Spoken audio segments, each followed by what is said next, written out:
Boruto ही सबसे ताकतवर है और ये तुम भी मानने लगोगे अगर ये वीडियो पूरा देखा।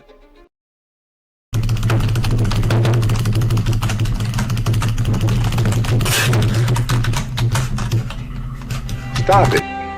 Get some help. वीडियो तो पहले एंड हो रहा है तो उसके बाद लिखना ये सब। सबसे पहले बात करते हैं बोरुटो के कैरेक्टर डेवलपमेंट की, क्योंकि जब बोरुटो स्टार्ट हुआ था किसी को वो घंटा पसंद नहीं आ रहा था। अबे ये जहाँ दिख जाता ना मेरे को गुस्सा हो रहा था भाई। देखने में सिर्फ एक अनमेच्योर बच्चा लगता था जो अपने हुकागे पापा के नाम पर ऑन गोइंग है। यहाँ तक मुझे भी लगता था कि बोरुटो एनीमे बस नारुतो के अचीवमेंट को ग्लोरीफाई करने के लिए बना है, लेकिन मैं गलत था और सब गलत हैं, क्योंकि ऐसा है ही नहीं, बिल्कुल भी ऐसा नहीं है। बोरुटो के पास थोड़ी बहुत ऐसी यूनिक जो उसे नारुतो यूनिवर्स के हर एक बंदे के ऊपर रखती हैं। समय के साथ साथ हमने देखा कि वो कैसे आगे बढ़ने की पावर रखता है और अपनी अलग पहचान बनाता है। आज हम बात करने वाले हैं बोरुटो के पावर लेवल की, क्यों है वो सबसे ताकतवर शिनोबी पूरे नारुतो यूनिवर्स में।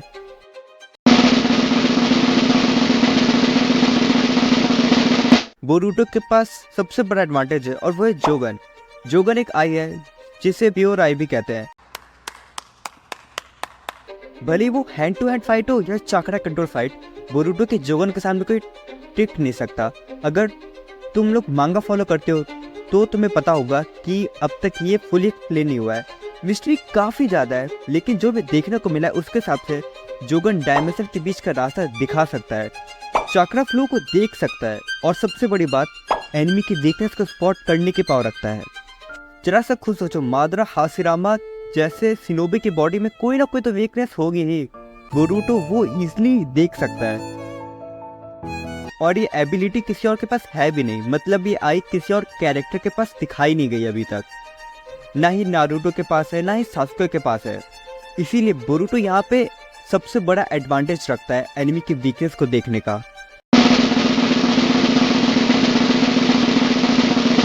इसे ध्यान से सुनो, क्योंकि ये कार्मा सील है जिसने बोरुटो को नियरली गॉड बनाने का रास्ता दिखा दिया है।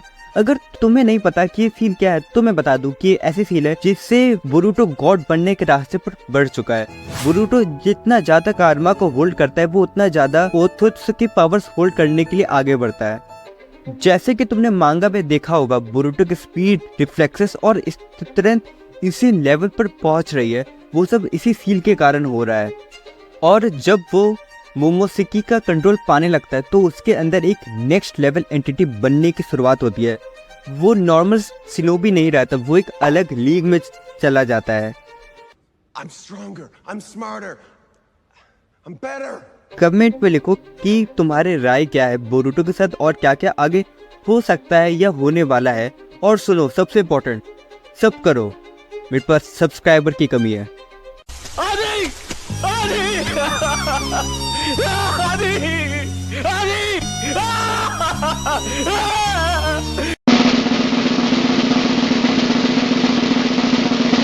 अब वो चीज जो हर कोई देखने के लिए यहाँ पर आया है कि क्या बोरुटो अपने पापा या अंकल सासुके से ज्यादा स्ट्रांग हो चुका है। अगर मैं सीधा सीधा बोलूं तो इसका आंसर हाँ है कि बोरुटो से ज्यादा शक्तिशाली हो गया है। देखो, नारुतो और सासुके ने अपनी लाइफ में बहुत कुछ अचीव किया। नारुतो ने हुकागे बनने के लिए सब कुछ दांव पर लगाया और सासुके तो पूरा गद्दारी बन गया था, लेकिन था तो कुछ। इसी के साथ बोरुटो के पास स्टार्टिंग से एडवांटेज है। और यहाँ मैं सिर्फ जोगन की बात नहीं कर रहा, मैं बात कर रहा हूँ बोरुटो के एरा की। इस न्यू एरा में टेक्नोलॉजी और शिनोबी टूल का अलग ही एडवांसमेंट हो गया है। नारुतो ने बहुत मेहनत से अपने आप को उस लेवल तक पहुंचाया था, मैंने की है मेहनत, जो देखा मैंने पा लिया।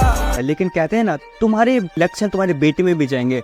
तब बोरुटो को बहुत सारी चीजें बाय जीन्स मिल गई, इसलिए वो ओल्ड जनरेशन के कंपैरिजन में अलग लीग में बैठा रहता है। इस वाली बात पे तुम भी एग्री करोगे कि अगर नारुतो एनीमे है तब एक डुओ तो होना ही चाहिए।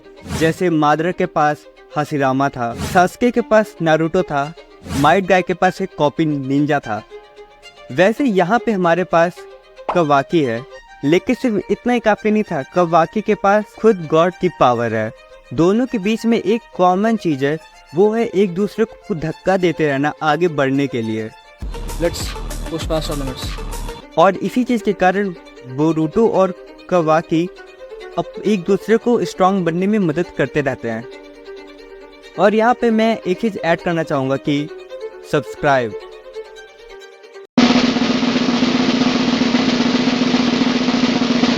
अब फाइनली बात करते हैं हम बोरुटो के फ्यूचर की, क्योंकि मांगा के करंट आर्क्स देख के यही साफ साफ लग रहा है कि बोरुटो अपने स्ट्रॉन्गेस्ट नूबी बनने के पाथ पर निकल चुका है। जोगन की पूरी अंडरस्टैंडिंग और कारमा सील पर कंट्रोल बनाने के बाद वो एक गॉड बनने का पोटेंशियल रखता है। इसीलिए अगर अभी भी तुम्हारे स्ट्रॉन्गेस्ट कैरेक्टर की लिस्ट में टॉप पर मादरा या हासिरामा है तो उस लिस्ट को अपडेट कर लो और ऊपर बोरुटो का नेम ऐड कर लो। ये थे मेरे थोड़े बहुत एविडेंस जो ये साबित करते हैं कि बोरुटो सबसे ज़्यादा ताकतवर कैरेक्टर है नारुतो यूनिवर्स में। अगर अब तक तुम नारुतो के पुराने कैरेक्टर को ऊपर मानते थे तो अब बोरुटो को भी सीरियसली लेना पड़ेगा। और हाँ, अगर तुम चाहते हो कि ऐसी और वीडियो तुम्हारी फीड में आए तो सब करो, लाइक करो और कमेंट करो। मतलब ये सब तुम्हारे ऊपर करना है तो करो, लेकिन कर दो।